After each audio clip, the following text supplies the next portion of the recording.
ต่อ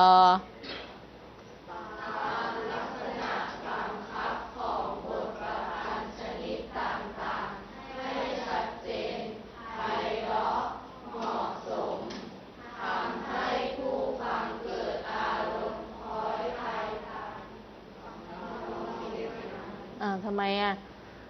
อ่านมาเรือร่มเมื่อจอดเนี่ยนะอ่านมาได้ถูกหมดแล้วเกิดอะไรขึ้นกับตรงส่วนท้ายเนี่ยอ่านเหมือนไม่มั่นใจ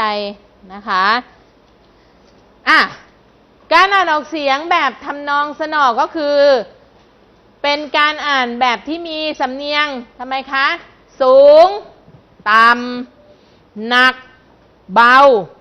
ยาวสั้นมีหมดเลยนะคะเป็นทำนองเหมือนกับเสียงดนตรีมีการเอื้อนเสียงมีการเน้นสัมผัสตามจังหวะลีลาและท่วงทำนองที่แตกต่างกันไปนะคะบอกแล้วว่าคำประพันธ์แต่ละประเภทแต่ละชนิดเนี่ยมันจะอ่านแตกต่างกันใช่ไหมคะโครงเราก็จะอีกแบบหนึ่งกาบอีกแบบกลอนอีกแบบอะไรเงี้ยเราก็ต้องอ่านให้ถูกนะคะขึ้นอยู่กับคำประพันธ์ที่เราอ่านว่าเป็นคำประพันธ์ชนิดใดเท่านั้นเองนะคะแต่มีการเน้นเสียงสูงต่ำหนักเบายาวสั้นนะคะเป็นทำนองเหมือนเสียงดนตรีเคยได้ยินเพื่อนร้องเพลงแบบไม่เพราะไหมเป็นยังไงไม่เพราะเสียงไม่ดีหรือว่าร้องไม่เข้าจังหวะบางคนร้องไม่เข้าจังหวะใช่ป่ะมันก็เกิดความไม่อยากฟังเหมือนกันนะคะอ่านทำนองสนอเวลานักเรียนไปสอบอ่านกับครูครูเป็นคนฟังครูก็จะบอกว่าไม่เอาไปฝึกอ่านใหม่ยังไม่ถูกเพราะอะไรคะนักเรียนอ่านอะไรก็ไม่รู้ใส่ทำนองอะไรก็ไม่รู้เหมือนคิดทำนองใหม่ขึ้นมา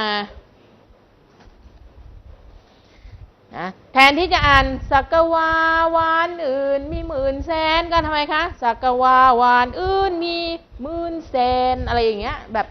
ไปอะไรคนละทิศละทางเลยเสียงเพราะนั้นก็ท่องนะคะให้มันเพราะๆหน่อยนะคะอ่านให้เพราะๆนะคะเพราะว่าพวกนี้เขาจะไหมคะจะใส่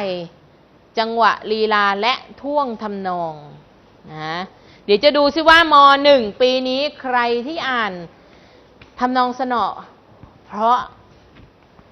นะคะห้องนี้มีใครเคยประกวดอ่านไหมคะได้รางวัลไหมได้รางวัลที่เท่าไหร่คะตอนป.3 แล้วเคยฝึกต่อไหมคิดว่าไม่เคยฝึกอีกอ่านเก่งๆเดี๋ยวจับไปฝึกนะคะเสร็จหรือยังคะต่อนะคะจะมีจังหวะลีลาและท่วงทำนองที่แตกต่างกันไปตามอะไรคะตามลักษณะบังคับของบทประพันธ์แต่ละชนิดนะคะให้เกิดความชัดเจนไพเราะเหมาะสมแล้วก็ทำให้ผู้ฟังนั้นเขาเกิดอารมณ์คล้อยตามไปกับทำนองเสียงนั้นนะคะให้ฟังแล้วรู้สึกว่าโอ้โหเพลินจังเลยอยากจะฟังต่ออีกนะคะไม่ใช่พอจบไม่ต้องอ่านแล้วทำยังไงที่อ่านแล้วเพื่อนที่เขาฟังอยู่เขาบอกโอ้โหเพราะจังเลยอยากฟังอีกอ่านให้ฟังอีกได้ไหมจะเอาไปฝึกบ้างเนี่ยนะคะ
ต่อไปผ่านนะคะตรงนี้ไปดูหลักเกณฑ์ค่ะหลักเกณฑ์ในการอ่านออกเสียงร้อยกรองแล้วนักเรียนจะได้นำหลักเกณฑ์ตัวนี้ไปฝึกนะคะเอาหลักเกณฑ์ตัวนี้ไปฝึกอ่านนะคะเราจะได้อ่านเก่งๆนะหลักเกณฑ์ในข้อที่1บอกว่าอ่านพร้อมๆกันค่ะ1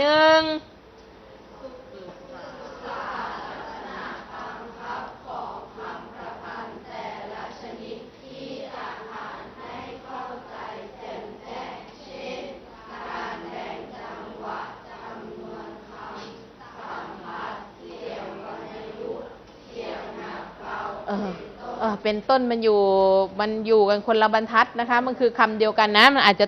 ตกหล่นไปมันคือคำที่อยู่ติดกันนะคะวิธีแรกเลยก็คือให้นักเรียนศึกษาลักษณะบังคับของคำประพันธ์แต่ละชนิดก่อนว่าบทที่เราจะอ่านนั้นเป็นคำประพันธ์ชนิดใดเราจะได้อ่านใส่จังหวะทำนองได้ถูกนะคะแล้วก็ทำความเข้าใจให้แจ่มแจ้งว่ามันมีการแบ่งจำนวนคำเท่าไหร่ยังไงมันมีสัมผัสตรงไหนยังไงบ้างมันมีเสียงเอื้อนตรงไหนมีเสียงหนักเบาตรงไหนเราจะได้แบ่งเว้นวรรคตอนในการอ่านได้ถูกต้องเราจะได้ใส่เสียงได้ถูกต้องเพราะฉะนั้นเราต้องทราบนะคะไม่ใช่เอากาบเอาจังหวะที่อ่านกาบมาใส่โครงเอาโครงไปใส่ฉันเอาฉันมาใส่กลอนอะไรอย่างเงี้ยมันไม่ได้นะคะเราต้องศึกษาให้ดีเลยก่อนอื่นเนี่ยดูเลยว่าคำประพันธ์ที่เราจะอ่านเป็นคำประพันธ์ชนิดใดนี่คือข้อที่1เลยนะคะวิธีการนะคะหลักเกณฑ์ในการอ่านร้อยกรองประการแรกเราต้องศึกษาก่อนว่าคำประพันธ์ที่อ่านนั้นเป็นคำประพันธ์ชนิดใดนะคะ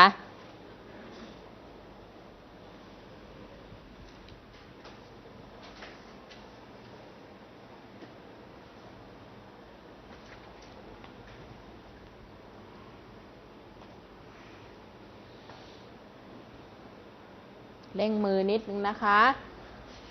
จดแบบหวัดแกบรรจงเร็วและเรียบร้อยนะคะยังไม่ต้องรีบขีดเส้นใต้ก็ได้เดี๋ยวไปขีดเส้นใต้หลังจากนั้นถ้ากลัวเสียเวลาเราก็จดแบบย่อหน้าอะไรไว้นะคะเมื่อศึกษาแล้วนะคะว่าคำประพันธ์ที่จะอ่านนั้นเป็นคำประพันธ์ชนิดใดหลังจากนั้นในข้อที่2นั่นเองก็ต้องอ่านให้ถูกต้องตามลักษณะของคำประพันธ์ชนิดนั้นนะคะข้อ1ผ่านไหมผ่านนะคะประการที่2ต่อมาก็คืออ่านให้ถูกต้องตามลักษณะของคำประพันธ์ชนิดนั้นที่เราศึกษามาเมื่อกี้ในข้อที่1นะคะอ่านให้ถูกต้อง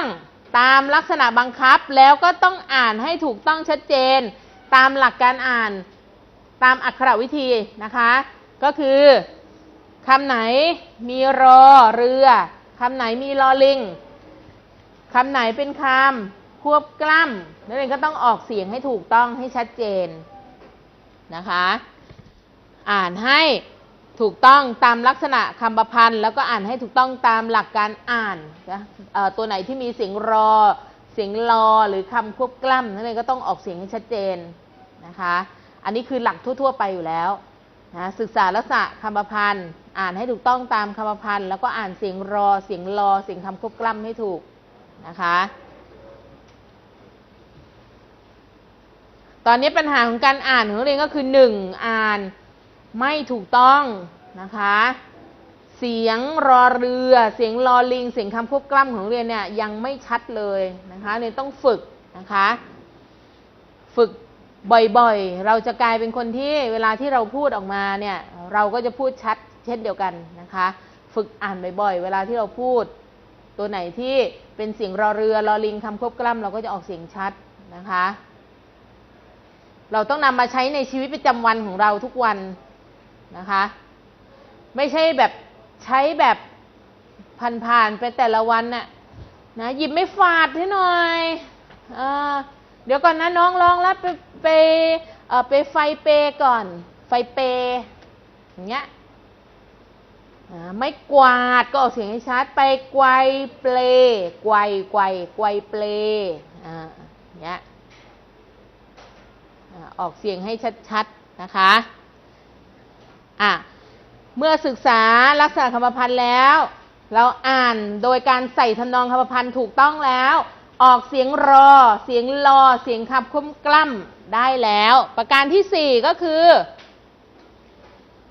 อ่านเสียงดังพอสมควรเพราะเราเรียนเรื่องการอ่านออกเสียงอยู่ใช่ไหมคะเนี่ยก็ต้องอ่านออกเสียงดังพอสมควรนะคะสมควรที่ผู้ฟังเขาจะได้ยินทั่วถึงนะคะไม่ดังหรือค่อยจนเกินไปนะไม่ดังหรือค่อยจนเกินไปนะคะแล้วก็อ่านให้มีจังหวะวรรคตอนรู้จักทอดเสียงเอื้อนเสียงหรือหลบเสียงนะเวลาที่เราอ่านคำประพันธ์เวลาที่จะจบบทเนี่ยส่วนใหญ่เราจะต้องทำไมคะทอดเสียงให้ช้าลงใช่ไหมนะคะเวลาอ่านจบบทส่วนใหญ่เราจะทอดเสียงให้ช้าลงใช่ไหมคะเราก็ต้องรู้จักนะคะตรงนี้ทอดเสียงตรงไหนที่เอื้อนเสียงเราก็ต้องเอื้อนให้ถูกนะคะอย่าไปเอื้อนผิดแหมพอครูบอกว่าต้องเอื้อนเสียงเอื้อนมันทุกวรรคทุกตอนทุกบททุกบาทเลยอันนั้นมากเกินนะคะเราต้องดูช่วงจังหวะที่เอื้อนนะตรงไหนที่เราควรจะหลบเสียงไม่ออกเสียงที่มันชัดเจนจนเกินไปนะคะหลบเสียงบ้างเราก็ต้องปฏิบัตินะคะก็คือเราจะต้องมีการศึกษาบทประพันธ์ตั้งแต่แรกแล้วที่เราจะอ่านนะคะ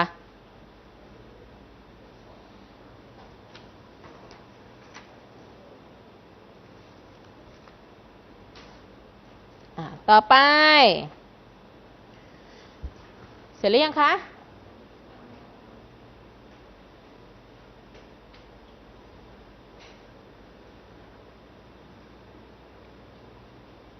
ลืมนะคะนักเรียนมาสอบอ่าน100 แก้วกับครูได้ตั้งแต่วันไหนคะพรุ่งนี้นะคะตั้งแต่วันพรุ่งนี้เป็นต้นไปช่วงที่นักเรียนว่างนะคะจะช่วงพักกลางวันรับประทานอาหารแล้วมารีบ